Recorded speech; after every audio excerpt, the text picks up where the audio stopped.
مشرق وسطی کی کشیدہ صورتحال میں اس وقت ایک نیا موڑ آیا جب تہران نے اپنے رہبر اعلیٰ آیت اللہ علی خامنئی کے امریکی اسرائیلی حملے میں موت کی تصدیق کر دی۔ آج اسرائیل امریکہ نے ایران پر شدید بمباری کی، جبکہ ایران نے بھی اسرائیل سمیت خلیجی ممالک پر اپنے حملے جاری رکھے۔ اس دوران ایران میں 50 سے زیادہ افراد کے مرنے کی اطلاعات سامنے آئی، جبکہ اسرائیل میں کم از کم 9 افراد مارے گئے ہیں۔ یو اے میں 3 اور کویت میں 1 شخص کی ہلاکت کی تصدیق ہوئی، جبکہ درجنوں افراد زخمی ہوئے ہیں۔ پیش ہے رپورٹ۔ ایران کے رہبر اعلیٰ آیت اللہ علی خامنئی کی امریکہ اور اسرائیل کے مشترکہ حملے میں موت نے خطے میں جاری تناؤ کو مزید گہرا کر دیا ہے اور صورتحال ایک نئے مرحلے میں داخل ہوتی دکھائی دے رہی ہے۔ ایرانی سرکاری میڈیا نے اتوار کی صبح تصدیق کی ہے کہ ایران کے سپریم لیڈر آیت اللہ علی خامنئی اسرائیل اور امریکہ کے حملے میں شہید ہو گئے ہیں۔ ایرانی حکومت نے ملک بھر میں 40 روزہ سوگ اور 7 دن کی عام تعطیل کا اعلان کیا ہے، اور ساتھ ہی ایران نے مقبوضہ علاقوں اور امریکی اڈوں پر تاریخ کی سب سے تباہ کن فوجی کارروائی شروع کرنے کا انتباہ دیا ہے۔ دوسری جانب اسرائیلی فوج نے دعویٰ کیا ہے کہ ایران کے رہبر اعلیٰ کے ساتھ ساتھ ملک کی دفاعی قیادت کو بھی ختم کر دیا گیا ہے، اور مارے جانے والوں میں ایرانی وزیر دفاع عزیز نصیر زادہ، سیکیورٹی امور کے مشیر اعلیٰ شمخانی اور پاسداران انقلاب کے کمانڈر محمد اکپور بھی شامل ہیں۔ آیت اللہ علی خامنئی کی موت کی خبر کے بعد ایران نے پوری شدت کے ساتھ اسرائیل اور خلیجی ممالک میں امریکی تنصیبات کو نشانہ بنا کر حملے کیے۔ اسرائیل کے بیت الشمس میں ایرانی حملے میں کم از کم 9 اسرائیلی ہلاک ہو گئے ہیں، جبکہ متعدد افراد زخمی ہوئے ہیں۔ اسی دوران متحدہ عرب امارات میں کم از کم 3 افراد ہلاک اور کویت میں 1 شخص کی موت کی تصدیق کی گئی ہے، جبکہ کئی افراد زخمی ہوئے ہیں۔ یو اے کی وزارت دفاع نے کہا کہ متحدہ عرب امارات نے 165 بیلسٹک میزائلوں کا پتہ لگایا، 152 کو تباہ کیا اور 2 کروز میزائل کو روکا ہے۔ بیان میں مزید کہا گیا ہے کہ ایرانی حملوں کے نتیجے میں 3 افراد ہلاک ہوئے ہیں، جن کا تعلق پاکستان، نیپال اور بنگلہ دیش سے ہے۔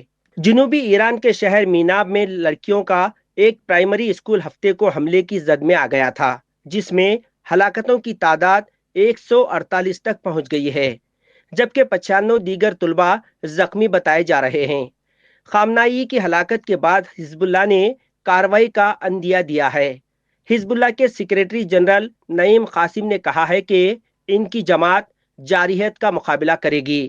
امریکی صدر ڈونلڈ ٹرمپ نے کہا ہے کہ امریکی فوج ایران کے خلاف وسیع پیمانے پر فوجی کارروائی کر رہی ہے، جس کا ہدف اس کا جوہری اور میزائل پروگرام ہے۔ اس کے علاوہ ایرانی بحریہ کو تباہ کرنا بھی اس میں شامل ہے۔ اسرائیلی وزیر اعظم نیتن یاہو نے اعلان کیا کہ اسرائیل اور امریکہ نے ایران کے نظام کی جانب سے لاحق خطرات کے خاتمے کے لیے ایک مشترکہ کارروائی شروع کی ہے۔ بیورو رپورٹ، منصف ٹی وی۔ آیت اللہ خامنئی کے طویل اقتدار کی آہنی گرفت کا خاتمہ ہو گیا۔ ان کی طاقت سخت گیر علماء اور پاسداران انقلاب تھے۔ آئیے ایک نظر ڈالتے ہیں آیت اللہ خامنئی کے حالات زندگی پر۔ سن 1979 کے اسلامی انقلاب کے بعد سے ایران میں صرف 2 ہی رہبر اعلیٰ رہے ہیں، آیت اللہ روح اللہ خمینی اور آیت اللہ علی خامنئی۔ 86 سالہ ایرانی رہنما 3 دہائیوں سے اقتدار میں تھے۔ یہ عرصہ دنیا میں حکمرانی کے طویل ترین ادوار میں سے ایک ہے۔ ایران میں یہ عہدہ تمام تر اختیارات کا حامل ہوتا ہے۔ رہبر اعلیٰ ہی ملک کا سربراہ بھی ہوتا ہے اور پاسداران انقلاب سمیت سبھی مسلح افواج کا کمانڈر بھی۔ خامنئی مکمل طور پر آمر نہیں تھے۔ وہ ایران میں طاقت کے مراکز کے درمیان ایسے مقام پر فائز تھے جہاں وہ سرکاری پالیسیوں کو ویٹو کر سکتے تھے اور سرکاری عہدوں کے امیدواروں کا انتخاب بھی خود کر سکتے تھے۔ ایران کی نوجوان نسل نے ہمیشہ انہیں ہی سربراہ کے طور پر دیکھا۔ آیت اللہ علی خامنئی سن 1939 میں ایران کے شمال مشرقی شہر مشہد کے ایک مذہبی خاندان میں پیدا ہوئے۔ خامنئی ایک پراثر خطیب تھے۔ انہوں نے امام خمینی کی تحریک میں فعال کردار ادا کیا۔ اسلامی انقلاب کے نتیجے میں شاہ ایران کو اقتدار سے ہٹا دیا گیا۔ انہیں انقلابی سرگرمیوں کی وجہ سے کئی بار گرفتار اور جلاوطن بھی کیا گیا۔ اس دوران انہوں نے تشدد بھی برداشت کیا اور انہیں نقل مکانی بھی کرنی پڑی۔ خامنئی 1981 میں ایک بم دھماکے میں شدید زخمی بھی ہوئے تھے۔ وہ 1981 سے 1989 تک 2 مرتبہ ایران کے صدر منتخب ہوئے تھے۔ امام خمینی کی وفات کے بعد مجلس خبرگان نے انہیں 1989 میں ایران کا سپریم لیڈر منتخب کیا تھا۔ خامنئی نے ایران میں طاقت کے تمام مراکز پر اپنی گرفت ہمیشہ مضبوط رکھی۔ ان کے دور میں ایران نے مشرق وسطیٰ میں اپنا اثر و رسوخ بڑھایا۔ بعض اوقات سپریم لیڈر نے خود کو سیاست سے بالاتر ظاہر کرنے کی کوشش کی۔ یوں ظاہر کیا کہ ایران کے اصلاح پسندوں اور قدامت پسندوں کے درمیان جھگڑوں سے ان کا کوئی لینا دینا نہ ہو۔ لیکن عملی طور پر خامنئی نے کبھی اختلاف رائے کو زیادہ بڑھنے نہیں دیا اور نہ ہی ایسی پالیسیوں کو پنپنے دیا جن سے وہ متفق نہ ہوں۔ ایران میں زندگی آج بھی انہی قوانین کے تحت چل رہی ہے جو انہوں نے وضع کیے تھے۔ بیورو رپورٹ، منصف ٹی وی۔ اسلامی جمہوریہ کے سابق رہبر اعلیٰ علی خامنئی کے قتل کی تصدیق کے بعد ایرانی صدر مسعود پزشکیان نے اپنے ایک پیغام میں کہا کہ اس عظیم جرم کا جواب دیا جائے گا اور اس بار بھی ہم اپنی پوری طاقت اور عزم کے ساتھ ملت اسلامیہ اور دنیا کے آزاد عوام کی حمایت سے اس عظیم جرم کے مرتکب اور کمانڈروں کو پچھتاوے پر مجبور کر دیں گے۔ انہوں نے کہا کہ علی خامنئی نے 37 سالوں کے دوران حکمت اور بصیرت کے ساتھ اسلام کے محاذ کی قیادت کی اور ان کی ہلاکت کے بعد ایران ایک مشکل دور سے گزرے گا۔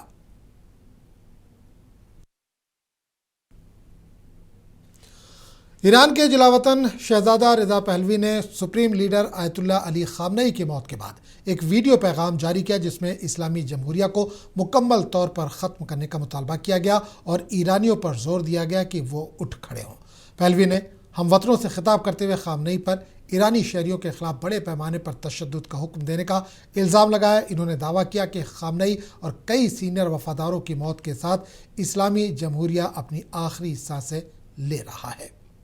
همیهنانم علی خامنه ای ضحاک زمانه اهریمنی که چند هفته پیش فرمان کشتار 10,000 تن از بهترین فرزندان ایران را صادر کرده بود، مشرق وسطیٰ کشیدگی کے دوران وزیراعظم نریندر مودی کی قیادت میں سلامتی امور پر کابینہ کمیٹی کی اہم میٹنگ منعقد ہو رہی ہے۔ کہا جا رہا ہے کہ یہ اجلاس امریکہ اور اسرائیل کی جانب سے ایران پر حملے اور ایرانی سپریم لیڈر آیت اللہ علی خامنئی کی ہلاکت کے بعد پیدا ہونے والی عالمی صورتحال کے تناظر میں بلایا گیا ہے۔ CCS ملک کی سیکیورٹی اور اسٹریٹجک معاملات پر فیصلہ سازی کرنے والا اعلیٰ ترین ادارہ ہے۔ وزیراعظم CCS کے سربراہ ہیں جبکہ وزیر دفاع راجناتھ سنگھ، وزیر داخلہ امت شاہ، وزیر خارجہ ایس جے شنکر اور وزیر خزانہ نرملا سیتارمن اس کے ممبر ہیں۔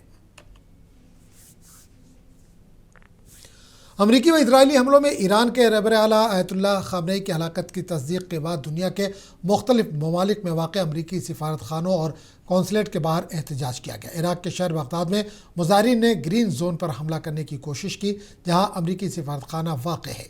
ایران کے دارالحکومت تہران سمیت دیگر بڑے شہروں میں بڑے پیمانے پر لوگ جمع ہوئے اور ملک کے رہبر اعلیٰ کی موت کا ماتم کیا۔ اس موقع پر مظاہرین نے شدید غم و غصے کا اظہار کیا۔